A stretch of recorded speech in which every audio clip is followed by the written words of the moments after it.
बिस्मिल्लाहिर्रहमानिर्रहीम। आज की वीडियो में आप लोगों के साथ बहुत ही खूबसूरत एक दामन की डिज़ाइनिंग की वीडियो शेयर करूँगी, जो कि बहुत आसान तरीके से होगी, ताकि मेरी बिगिनर्स बहनें भी बहुत आसान तरीके से ये बना सकें। और इस पूरी दामन डिज़ाइनिंग की बहुत डिटेल के साथ आपको कटिंग भी बताऊँगी और बहुत ज़्यादा आसान तरीके से आपको ये सिखाऊँगी। अब यहाँ पर मैंने कुर्ती का सबसे पहले दामन मेज़र कर लेना है। दामन मेरे पास है 23 इंच।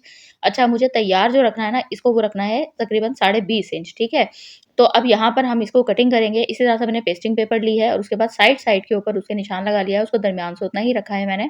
अब यहाँ पर एक पेस्टिंग पेपर ली है, 2 इंच मैंने चौड़ाई का निशान लगाया है और 1 इंच लंबाई का निशान लगाया है। ये देखें इस तरह से। उसके बाद इसको सेंटर में किया है, इस तरह से फ़ोल्ड किया है और फ़ोल्ड करने के बाद इसको एक हम कट वर्क वाली गोलाई की शेप देंगे। ये देखें इस तरह से। 1 इंच इसकी लंबाई बन रही है और 2 इंच इसकी चौड़ाई बन रही है, ठीक है? अब ये देखें यहाँ से मैं इसको कटिंग कर दिया है मैंने। इसके बाद एक और पेस्टिंग पेपर लेंगे। ये देखें इस तरह से इसको भी फ़ोल्ड करेंगे। फ़ोल्ड करने के बाद इसकी चौड़ाई मैं हाफ़ इंच लूँगी, यानी कि टोटल होगी इसकी 1 इंच और खुलने के बाद। अभी फ़ोल्ड है तो हाफ़ इंच इसकी चौड़ाई लूँगी और 1 इंच इसकी भी लंबाई लूँगी। ये देखें इस तरह से। और उसके बाद इसको एक वी शेप की हम शेप दे लेंगे। ये देखें इस तरह से। उसके बाद इसको भी मैं कटिंग कर दूँगी।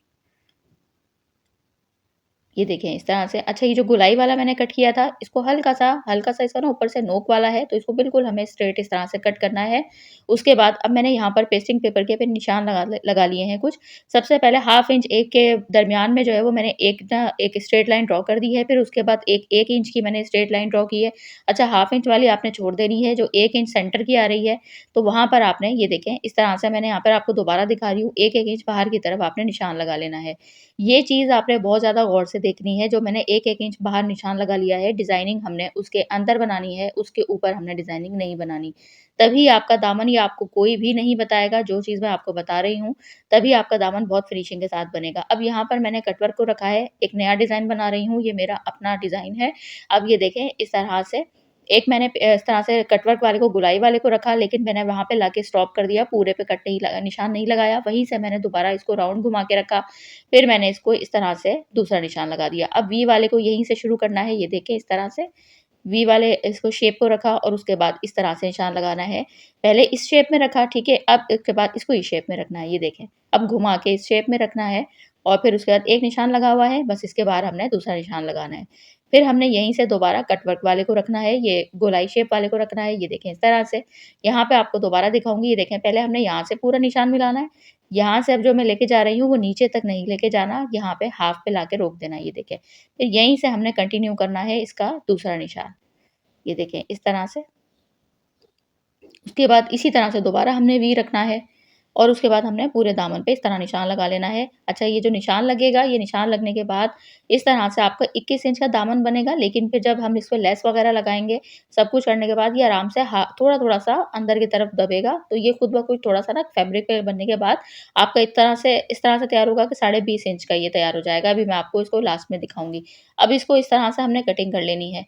एक ही आपने बस निशान लगाना है और आपके 2 जो है वो ऊपर-नीचे के दामन तैयार हो जाएँगे। ये देखें, हाफ इंच का हमने इस तरह से निशान लगाया था ना बाहर की तरफ। अब हमने क्या करना है, ये वाली पट्टी हमारे पास, ये वाला जो बचा है, इसमें भी हमने हाफ इंच का बाहर की तरफ निशान लगा लेना है। ये देखें इस तरह से, इसी कटिंग के बाहर। तो अब ये हमारे पास 2 पट्टियाँ तैयार हो जाएँगी। उम्मीद करती हूँ मैंने पूरी कोशिश की आपको इतनी आसान तरीके से बताऊँ कि आप जब बनाने बैठें तो आप लोगों से फ़ौरन ये दामन का डिज़ाइन बन जाए। ये देखें इस तरह से।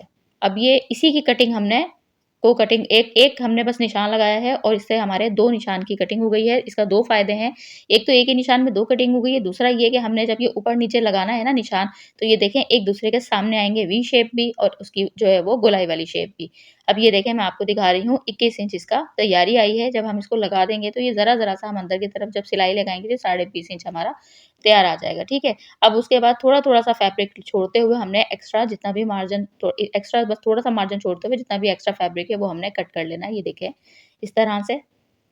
यकीन करें बहुत आसान तरीके से मैंने आपको ये डिज़ाइनिंग बताई है पूरे यूट्यूब के ऊपर। अगर आपको इससे आसान तरीके से कोई बता दे और इतनी डिटेल से एक-एक चीज़ बता दे, तो आप अपनी बहन को ज़रूर बताइएगा। अब यहाँ पर ये देखें इस तरह से मैंने इसको जितनी भी गोलाई है, तमाम गोलाई की शेप को छोटे-छोटे कट देने हैं और फिर जो वी वाली शेप है ना, इसके दरमियान में भी हमें सेंटर में एक कट लगा देना है ताकि फैब्रिक हमारा आराम से फ़ोल्ड हो सके। ये देखें इस तरह से मैंने कट लगा लिए, सब पे दोनों साइड पे लगा लेने हैं, यानी दोनों हमने कट-कट वाले पट्टियों के ऊपर। अब हमने इसके बिल्कुल साइड के ऊपर इसमें भी ग्लू का बहुत ज़्यादा इस्तेमाल है। अब यहाँ पर ये देखें इस तरह से जितना भी हमने रखना है, एक्स्ट्रा ग्लू लगा के मैंने सारे फैब्रिक को इस तरह से फ़ोल्ड कर दिया। कोने की नोक जो है वो इस तरह बनानी है, पहले हल्का-सा फ़ोल्ड करना है, फिर उसके बाद दोबारा उसको डबल फ़ोल्ड करना है। ये देखें इस तरह से, और उसके बाद इसको हम इस तरह से करके ये हमने सारे निशान जितने भी हमने ये जो ग्लू लगाया है, जितने भी फैब्रिक एक्स्ट्रा है, ये सारा हम इसको अच्छे से फ़ोल्ड कर देंगे। ये देखें। ये पेस्ट कर देंगे क्योंकि इसमें ये होगा कि हमारा ग्लू का तो काम होगा लेकिन सिलाइयाँ 10 नज़र नहीं आएँगी, सिर्फ़ एक ही सिलाई में हमारा सारा काम हो जाएगा। अब इसे मैं आपको दिखा रही हूँ, ये एक ही पट्टी में हम एक-दूसरे के सामने रखेंगे तो ये इतना खूबसूरत-सा तरीके से तैयार होगा। अब यहाँ पे आपको एक और नया तरीका बता रही हूँ जो कि मैंने आपको शुरू में ही कहा कि आपको पूरे यूट्यूब पे नहीं मिलेगा। यहाँ पर मैं आपको दिखा रही हूँ कि यहाँ पे हमने इस तरह से इसके ऊपर लेस लगानी है अंदर की तरफ, ठीक है? अब यहाँ पे मैंने ग्लू लगाना है और यहाँ पर ये देखें इस तरह से ग्लू लगाती जाऊँगी। ये चीज़ आपने बहुत गौर से देखनी है, कोई मैंने यहाँ पे कट नहीं लगाए हैं लेस को। गोलाई की शेप में करने के लिए बस आपने लेस को हल्का-हल्का ढीला छोड़ना है, आराम से ये गोलाई की शेप में कट वो फ़ोल्ड हो जाएगी। उसके बाद यहाँ पे हमने सिर्फ़ नोक वाली जगह पे हल्का-सा सेंटर में एक कट देना है और उसके बाद हमने इसको अच्छे से इस तरह से फ़ोल्ड करके पेस्ट कर देना है। फिर यहाँ से हम कटिंग करेंगे, फिर दोबारा से हम कंटिन्यू करेंगे लेस को, फिर यहाँ पे सेंटर में एक कट देंगे, सिर्फ़ वी वाली में आपको जगह पे जो इसका कॉर्नर आता है, इस जगह पे कट देकर आपने यहाँ से फ़ोल्ड कर देना है। उसके बाद यहाँ पे हम लेस को कट कर देंगे। फिर गोलाई वाली शेप में आराम से हल्के हाथ से हम कोई छोटे-छोटे कट देने की ज़रूरत नहीं है। ये देखें यहाँ से आराम से हल्के हाथ से इसको हमने पेस्ट करना है और इस तरह से फिर हम यहाँ पर हल्का-सा कट देंगे पहले ही और फिर हम इसको फैब्रिक ग्लू लगाते जाएँगे, थोड़ा-थोड़ा करके लगाते जाएँ और थोड़ा-थोड़ा। अब यहाँ से जितना ये ऐसा लग रहा है फ्रंट से देखिएगा उतना खूबसूरत लग रहा है। अभी से ही आप देख सकते हैं कितनी ज़्यादा खूबसूरत ये दामन का डिज़ाइन लग रहा है। इसकी कटिंग भी मैंने आपके साथ इसलिए शेयर कर दी है कि अक्सर जो है वो आप लोगों को कटिंग नहीं मिलती है या क आपको अगर मुश्किल लगे तो आप खैर बने-बनाए भी ले सकते हैं, लेकिन ये डिज़ाइन आपको बना-बनाया नहीं मिलेगा क्योंकि ये डिज़ाइन मेरा अपना बनाया हुआ है। अब मेन चीज़ है यहाँ पर ये वाली देखने की, सारी डिटेल आप पूरी वीडियो डिटेल से देखिएगा। यहाँ पे मैं आपको वो बारीकियाँ बताऊँगी जो मैंने आपको पहले ही कह दिया कोई नहीं बताएगा। अब यहाँ पर आपने पता है क्या करना है? दामन लेना है, दामन को बिल्कुल आपने फ़ोल्ड करके सेंटर में एयर करना है, फिर सेंटर पे एक निशान लगाना है। कुर्ती का फैब्रिक लेना है, कुर्ती के फैब्रिक के ऊपर भी आपने बिल्कुल सेंटर के ऊपर आयरन की मदद से क्रीज़ बना के उस पे एक निशान लगाना है। फिर मैंने ऑर्गेन्ज़ा का फैब्रिक लिया है, ऑर्गेन्ज़ा जो मैंने ली है वो 6 इंच मैंने जो है वो चौड़ी ली है, जितने भी आपने रखनी हो आप रख सकते हैं। 6 इंच तकरीबन सही रहती है क्योंकि फिर ये तैयार 5 इंच आएगी, ठीक है ना? अब मैंने यहाँ पर ये देखें इस तरह से अच्छा फ्रंट छोटा रखा है, ज़ाहिर है बैक बड़ा रखा है, अगर आपने बैक पे भी ये डिज़ाइनिंग करनी हो तो आप सेम कटिंग कर सकते हैं। अब इसको भी मैंने सेंटर इसका भी ऊपर रखा है, सेंटर इसकी भी लाइन बनाई हुई है ऑर्गेन्ज़ा और कुर्ती सेम कलर की है ना तो आपको नज़र नहीं आ रहा होगा, उस पे भी मैंने एक निशान लगा लिया है, ठीक है? फिर एक मैंने एक्स्ट्रा पट्टी ली है, ये देखें, इसके ऊपर भी मैंने सेंटर में तकरीबन 2 इंच चौड़ी पट्टी ली है, 1.5 से 2 इंच चौड़ी और फिर उसके भी सेंटर में मैंने एक निशान लगा लिया है चॉक की मदद से। ये देखें। अब ये चारों चीज़ें मैं एक साथ रख के पिन अप करूँगी, वो इसलिए कि फिर एक ही सिलाई में ना हमारी सारी चीज़ें कवर हो जाएँगी। ये निशान मैंने आपको इसलिए बताए हैं कि ये जो दामन की डिज़ाइनिंग है ना, अगर आपने वही कोने से कोना मिला के लगाना शुरू कर दी ना, तो आपकी आगे-पीछे हो जाएगी। आपकी दोनों साइड जो होता है ना, हमारे जो दोनों कॉर्नर होंगे दामन के, वहाँ से बिल्कुल एक जैसा आपका दामन आएगा, ऊपर वाला भी दामन कट वर्क का और जो नीचे वाला बनाएँगे हम वो भी। अब यहाँ पर सेंटर से सेंटर को मिला के मैंने इस तरह से पिन अप कर लिया है ताकि बिल्कुल ये हटे नहीं और बाद में मैं पिन निकालूँगी और उसके बाद ही। सबसे नीचे है कुर्ती की सीधी साइड ऊपर, उसके ऊपर है कटवर्क वाली पट्टी की उल्टी साइड ऊपर, फिर उसके ऊपर है ऑर्गेन्ज़ा तो सीधा-उल्टा का कोई मसला ही नहीं है, फिर उसके ऊपर है सबसे ऊपर वाली जो पट्टी है इसकी भी उल्टी साइड ऊपर की तरफ, ठीक है ना? तो आप ये दोबारा सुन लीजिएगा जो मैंने आपको बताया है। अब ये देखें इस तरह से एक ही सिलाई में हमारी सारी चीज़ें कवर हो गई हैं। उसके बाद अब हम पट्टी को अंदर की तरफ मोड़ देंगे, उसके बाद ऑर्गेन्ज़ा ऊपर आ जाएगा, उसके ऊपर कटवर्क वाली पट्टी आ जाएगी और फिर कुर्ती की साइड हमारी फिनिशिंग की ऊपर आ जाएगी, ठीक है? अब ये जो पट्टी अंदर की तरफ फ़ोल्ड होगी, इसको हमने अंदर की तरफ इस तरह से फ़ोल्ड करते हुए ये देखें, इसकी सीधी साइड खुद ब खुद यहाँ पे आ गई है, फ़ोल्ड हो गई है। अब इसको हम अंदर की तरफ फ़ोल्ड करते हुए एक सिलाई लगा देंगे, ताकि जितना हमारा दामन ऊपर की साइड से फिनिशिंग के साथ तैयार हो, उतना ही दामन हमारा नीचे की साइड से भी फिनिशिंग के साथ तैयार हो। तो ये पट्टी ज़रूर लगाइएगा। 2-3 फ़ायदे होते हैं, फिनिशिंग नीटनेस भी आ जाती है। दूसरा ये कि धागे-वागे किसी भी चीज़ के नहीं निकलेंगे, आराम से सारा काम हमारा अंदर की तरफ चला गया है। अब यहाँ पे हमने क्या करना है कटवर्क वाली साइड में सिर्फ़ थोड़ा-थोड़ा सा कहीं-कहीं हमने बस ये मेन-मेन सेंटर-सेंटर में थोड़ा-थोड़ा सा ग्लू लगा के बस एक हल्का-सा इसको हल्के-हल्के हाथ से दबाते हुए इसको हल्का-सा टैप-टैप करेंगे और इसको हल्का-सा बस पेस्ट करना है। ठीक है? फिर अब उसके बाद इसको आपने बहुत ज़्यादा नीट तरीके से आराम-आराम से इत्मीनान से आपने जो है वो सिलाई करनी है। ये देखिए बिल्कुल इसके कॉर्नर के ऊपर बराबर-बराबर में बिल्कुल हमने इसके किनारी के ऊपर, इसके एज के ऊपर हमने सिलाई लगानी है। ये देखें इस तरह से। स्लो करते जाइएगा जितना भी आपको टाइम लगे। यहाँ पे आपकी क्योंकि हमने ग्लू वो सिलाई तो एक ही हो रही है हमारी, वो ये वाली हो रही है। सारा काम हमारा ग्लू से हुआ है। तो अब ये जो एक ही सिलाई के लिए हमने इतनी कुर्बानियाँ दी हैं ग्लू की, तो आपकी सिलाई एक ही सिलाई में आपकी इतनी नीटनेस तो आनी चाहिए कि सारी जितनी भी आपकी ग्लू की मेहनत है ना, वो सारी खत्म हो जाए। अब यहाँ पे देखिए मैंने नीचे वाली साइड के ऊपर भी ना, यहाँ पे देखिए सेंटर लाइन को बना दिया है और इस पट्टी की भी सेंटर लाइन को इस तरह से बना दिया है, ताकि ये देखें अब ये जो कट वर्क है ना, सब एक दूसरे के सामने आए, ठीक है ना? वी वाली शेप के सामने बिल्कुल दोनों भी आए और इस तरह से गोलाई वाली हमने जो कट वर्क बनाया हुआ है, वो भी हमारे इसके एक दूसरे के सामने आए, ठीक है ना? तो अब यहाँ पर भी मैं फिर इस तरह से इसके ऊपर भी ये देखें इस तरह से करके जो है वो पिन लगा दूँगी, सेंटर लाइन बना के। और इसके ऊपर मैंने यहाँ पर ये देखें कुर्ती की ये उल्टी साइड ऊपर की तरफ है यहाँ पर, और इस फैब्रिक की जो कटवर्क वाली पट्टी है इसकी भी उल्टी साइड ऊपर की तरफ है, ठीक है ना? अब उसके बाद इस पे भी मैंने दोबारा पलटने के लिए हल्का-हल्का सा ग्लू लगा दिया है ताकि मैं इसको सीधी साइड के ऊपर पलट सकूँ। अब आपको समझ में आया होगा, ये देखें एक दूसरे के बिल्कुल सामने आ रही हैं चीज़ें, ये देख रहे हैं आप?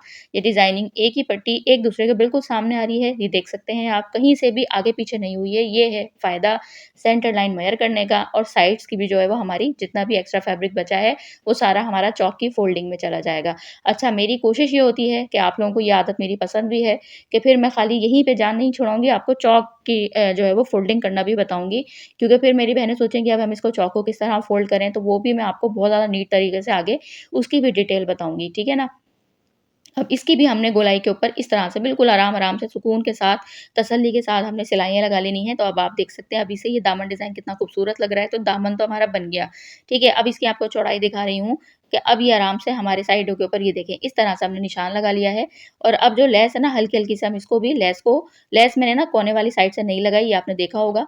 मैंने सिर्फ़ इसकी लेस जो है वो राउंड साइड से यहाँ से शुरू करते हुए लगाई थी। अब ये देखें, यहाँ पे मैं निशान लगा रही हूँ, एक्स्ट्रा फैब्रिक जितना भी बच रहा था उसको सबको मैंने कट कर दिया है।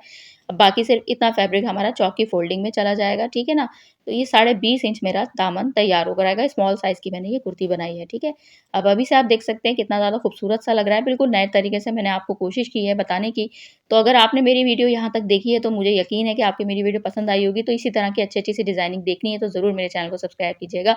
यहाँ पे मैंने आपको अच्छा सॉरी हाँ, बैक की डिज़ाइनिंग भी बताऊँगी, बैक दामन भी बनाना बताऊँगी, ये तो मैं खुद ही भूल गई। अच्छा, ये देखें यहाँ पर इस तरीके से बैक दामन मैंने आपको दिखाया, पहले अच्छे से आपने कुर्ती को फिटिंग कर ली है मैंने, फिटिंग करने के बाद अच्छे से आपने बिल्कुल हल्के हाथ से कुर्ती को इस तरह लेना है। अब मैंने बैक दामन ना वैसे तो मैंने पूरा रखा था, सिर्फ़ थोड़ा-सा छोटा रखा था, ये देखें हाफ इंच मेरे पास छोटा जा रहा है, छोटा है, ठीक है? फ्रंट दामन से। अब हाफ इंच हमारा जब हम इसकी सिलाई लगाएँगे तो हाफ इंच हमारा फ़ोल्डिंग में जाएगा, ठीक है? तो ये हो जाएगा 1 इंच कम हमारे पास, फ्रंट दामन से 1 इंच कम होगा, ठीक है? तो अब हमने इसके ऊपर 1 इंच की तैयार पट्टी लगानी है जो कि मैं ऑर्गेन्ज़ा की लगाऊँगी, ठीक है ना? ये देखें इस तरह से हाफ इंच हमारा फ़ोल्डिंग में जाएगा। तो अब यहाँ पे मैंने फैब्रिक ली है ऑर्गेन्ज़ा की, डबल फ़ोल्ड करके इसको आयरन किया हुआ है। इसकी टोटल चौड़ाई ली थी 3 इंच, अब इसको जब डबल फ़ोल्ड किया तो 1.5 इंच बची है। हाफ इंच हमारा फ़ोल्डिंग के मार्जिन में चला जाएगा, तो हमारे पास 1 इंच तैयार आएगी जो कि हमारी फ्रंट के साथ इसको कवर करेगी, ठीक है ना? और इस तरह से मैंने डिज़ाइनिंग रखी है। अच्छा, अगर आपने फ्रंट वाली ही डिज़ाइनिंग बैक पे रखनी हो तो फिर तो आपने जितनी ही लंबाई कटिंग करनी है, लेकिन मुझे यहाँ पर बैक के ऊपर ये इस स्टाइल में लगाना था, तो इसीलिए मैंने बैक को इससे इस हिसाब से मैंने इसको कम रखा है, यानी ये फ्रंट से बढ़ा के रखा था और बस 1 इंच की मुझे पट्टी लगानी थी। अब यहाँ पर इसको ऐसे रखना है, अब यहाँ पर सेंटर-वेंटर का कोई चक्कर नहीं है, तो इसलिए सबसे पहले मैंने इसके ऊपर लेस लगा ली है उल्टी रखकर फ्रंट दामन के ऊपर। अब यहाँ पर मैंने इस तरह से ऑर्गेन्ज़ा की पट्टी ली है और उसके बाद एक्स्ट्रा 2 इंच चौड़ी पट्टी ली है और उसके बाद ये देखिए मैंने फ्रंट की कुर्ती की इस तरफ नीचे रखी साइड पे रखा है और जो लेस की सिलाई लगाई है ना, उस सिलाई के ऊपर मैं इस तरह से इसको लगा रही हूँ, ठीक है? कुर्ती की उल्टी साइड ऊपर की तरफ है, यह चीज़ आपको मैं दोबारा बता दूँ, लेस सीधी साइड पे नीचे की तरफ लगी हुई है और उसके बाद ये देखें इस तरह से सिलाई लगाऊँगी, ये देखें, सिलाई लगा ली, अब वो पट्टी अंदर की तरफ हमारी ये देखें इस तरह से फ़ोल्ड हो गई है, ये देखें और उसके बाद ऑर्गेन्ज़ा ऊपर आ गई है और इस तरह से अब दोबारा मैंने इसको यानी उल्टी की तरफ उल्टी शर्ट की जो है वो कुर्ती की रॉन्ग साइड की तरफ इसको पट्टी को पलटा है, पलटने के बाद इस तरह से इसको सिलाई लगा दी है। अब आप देख सकते हैं फ्रंट साइड से भी कितना बैक साइड से भी ये दामन हमारा कितना खूबसूरत लग रहा है। अगर आपने यही बनाना हो, फ्रंट वाले ही तो बनाना हो तो आप वो भी बना सकते हैं। क्योंकि बाज़ औक़ात तो सिर्फ़ फ्रंट के ऊपर ये बनता है और बैक के ऊपर सिंपल फ़ोल्डिंग कर देते हैं, लेकिन मैंने बैक के ऊपर भी ऑर्गेन्ज़ा लगाया है। अब यहाँ पर ये देखें इस तरह से अंदर की तरफ जितना भी एक्स्ट्रा फैब्रिक है, फिटिंग वाली सिलाई से हमने दामन तक देखना है, कितना एक्स्ट्रा फैब्रिक है हमारे पास, जितना भी एक्स्ट्रा फैब्रिक है उसको हमने आयरन कर लेना है अंदर की तरफ, ठीक है? उसके बाद मैंने 4 पट्टियाँ ली हैं, ये देखें इस तरह से, ये देखें। और उसके बाद उसको अंदर की तरफ 4 पट्टियाँ ली हैं और उसके बाद उसको अंदर की तरफ दबा दिया है। चौड़ाई आप 2 इंच तक ले सकते हैं, जितनी भी आपको वो हो, 2 इंच तक आप ले सकते हैं। मैंने पौने 2 इंच ली है और उसके बाद जब अंदर की तरफ फ़ोल्ड किया है तो ये 1.5 इंच हो गई है, ठीक है? उसके बाद इसको अंदर की तरफ फ़ोल्ड करके ऊपर वाली साइड से ये देखें सिलाई जहाँ से हमने लगाई हुई है ना फिटिंग की सिलाई, उससे 1 इंच ऊपर लेना है। पहले तो मैं आपको ये चॉक की मदद से दिखा रही हूँ कि ये फिटिंग की सिलाई को बिल्कुल खोल लेना है इस तरह से और 1 इंच एक ऊपर निशान लगाना है। तो 1 इंच ऊपर से हमने इस पट्टी को लगाना है, हाफ इंच अंदर की तरफ दबाई हुई है ऊपर की साइड से इस पट्टी को भी। और यहाँ से भी जो है वो मैंने थोड़ा-थोड़ा अंदर की तरफ फ़ोल्ड किया हुआ है और इसकी सीधी साइड इस पट्टी के डायरेक्ट ऊपर की तरफ है। यहाँ से हमने सिलाई इस तरह से लगा लेनी है और इस लेस को आपने कवर करना है हल्का-हल्का सा जो हमने दामन की लेसेस लगाई हुई हैं, ठीक है? ताकि लेस की नोक बाहर की तरफ निकलती हुई ना आए। उसके बाद यहाँ से नीचे से मैंने अंदर की तरफ फ़ोल्ड कर दिया और फ़ोल्ड करके लगा दिया। अब आपको नीचे की साइड से बताऊँगी जो मैंने फ्रंट पट्टी लगाई है ना, वो अलग तरीके से लगाई है और बैक पट्टी मैंने अलग तरीके से लगाई है। वहाँ मैंने अंदर की तरफ फ़ोल्ड कर दिया था, यहाँ पर मैंने बाहर की तरफ फ़ोल्ड किया यानी ऊपर से ही पट्टी को फ़ोल्ड किया है, ठीक है? और उसके बाद यहाँ से लाके इसके बिल्कुल बराबर में हमने पट्टी को रोक देना है। अब एक्स्ट्रा कुर्ती का जितना भी हमारा फैब्रिक होगा उसको हमने कट कर देना है, हाफ इंच सिर्फ़ छोड़ना है ताकि जितना हम कम मार्जिन छोड़ेंगे, उतनी ज़्यादा फिनिशिंग से ये पट्टी तैयार होती है हमारी। उसके बाद अब इसको हमने अंदर की तरफ फ़ोल्ड करके अच्छे से पहले आयरन करना है। आयरन करने के बाद बैक दामन से आपने देखिए यहाँ तक छोड़ना है, हम सिंपल धागे से इसको तुरपाई करेंगे और फ्रंट दामन से आपने यहाँ तक छोड़ना है। इसको भी हम सिंपल धागे से तुरपाई करेंगे। इसके ऊपर-ऊपर से सिलाई लगानी है, ये देखें यहाँ से, यानी बुकरम की साइड से बस हमने सिलाई शुरू करनी है, यहाँ से लेके जानी है, ये देखें इस तरह से। उम्मीद करती हूँ आपको पूरी चौक दामन की डिज़ाइनिंग पूरी डिटेल से मैंने बताई है, तो आप लोगों को मेरा तरीका पसंद आता है। आप लोग अक्सर ये कमेंट्स में कहते हैं कि मैं बहुत डिटेल से बताती हूँ, ताकि मेरी कोशिश ये होती है ना कि बस मुझे वीडियो बनाने का शौक नहीं है, वीडियो बनाने का मकसद ये होना चाहिए कि जो देख रहा है तो उसको समझ में आना चाहिए। बस अपनी वीडियो बनाएँ और हम निकल जाएँ अल्लाह हाफ़िज़ करते हुए। तो ये नहीं होना चाहिए, इसके साथ-साथ ये भी होना चाहिए कि आपको समझ आए। अब ये देखें यहाँ से मैंने कोने वाली साइड से लिया है धागा, सिंगल धागा लिया है तुरपाई के लिए और उसके बाद इसको मैं इस तरीके से तुरपाई कर रही हूँ। ये देखें इस तरह से, इसको अंदर-अंदर की तरफ लेना है ताकि आपके ऑर्गेन्ज़ा की साइड पे ना सिलाई नहीं आए, लेस वगैरह के ऊपर सिलाई ना आए। अगर आपको मुश्किल लगे तुरपाई तो आप सिलाई लगा दीजिएगा, मैंने नीटनेस की वजह से तुरपाई की है ताकि आपका फ्रंट से ये देखें जितना यहाँ से ये खूबसूरती के साथ फ़ोल्ड हुआ है, अब आप यहाँ से भी देख सकते हैं। तो इसलिए ये वाली चीज़ मैं आपके साथ बताना चाह रही थी। अब ये बैक दामन का भी बता रही हूँ, यहाँ से भी आपने जो डबल ऑर्गेन्ज़ा लगी हुई है ना, तो सिंगल-सिंगल ऊपर वाली ऑर्गेन्ज़ा तक तुरपाई लेनी है। नीचे वाली ऑर्गेन्ज़ा को यानी डबल ऑर्गेन्ज़ा लगाई हुई है ना यहाँ पे मैंने, तो नीचे वाली ऑर्गेन्ज़ा को आप धागे में लाइएगा नहीं, ठीक है ना? अब ये देखें, इसको आपको दिखाऊँगी करीब करके, ये देखें। पता ही नहीं चल रहा तुरपाई हुई है और सिलाई भी नहीं पता चल रही। तो आप ये अपनी बहन का कमाल चेक करें, तो अगर आपको अच्छी-अच्छी सी इसी तरह की वीडियोज़ देखनी हैं, अच्छी-अच्छी सी डिज़ाइनिंग सीखनी है, फुल डिटेल के साथ चौक दामन की बेहतरीन डिज़ाइनिंग आपके साथ पूरे समर सीज़न शेयर करूँगी। ठीक है, गले की डिज़ाइनिंग इसकी बहुत खूबसूरत मैंने बनाई है, नहीं देखी है तो पिछली वीडियो मैंने अपलोड की है, वो आप लोग देख लीजिएगा। फिर इसकी ड्रेस डिज़ाइनिंग ज़रूर देखिएगा, तो दुआओं में याद रखिएगा। चैनल पर नए तो ज़रूर, ज़रूर, ज़रूर सब्सक्राइब कीजिएगा। अपना ख़्याल रखिएगा। अल्लाह हाफ़िज़।